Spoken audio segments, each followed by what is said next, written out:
To'g'ri men ko'p qizni suydim, o'z baxtim topmoqqa urindim.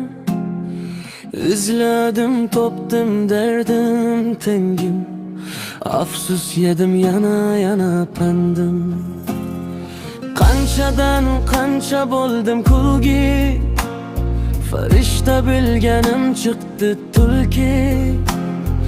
Kun kelar kunlar o'tib balki, toparmikanman chin sevgim. Qarg'amayman bo'ling yomonda, tushunaman shunday zamonda. Har dam qoqilganing yomonda, toparmikanman chin sevgim.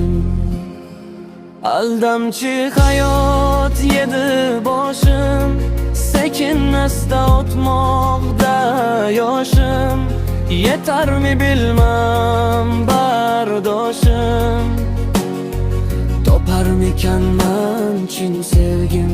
Sevgisiz odam kim, ayting kim? Sevib sevilmay ko'p o'ksindim. Baxtli yashamoqqa bormi haqqim, toparmikanman chin sevgim.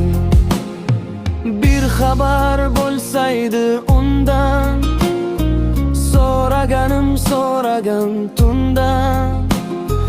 Yo so'raymi borib foldindan, toparmikanman chin sevgim. Chiroyga uchma endi, necha bora bu yurak sindi. Yo Alloh ko'rsat taqdirimni, toparmikanman chin sevgim. Qilganim bir o'zgalarga havas, solay meridan shiringina nafas.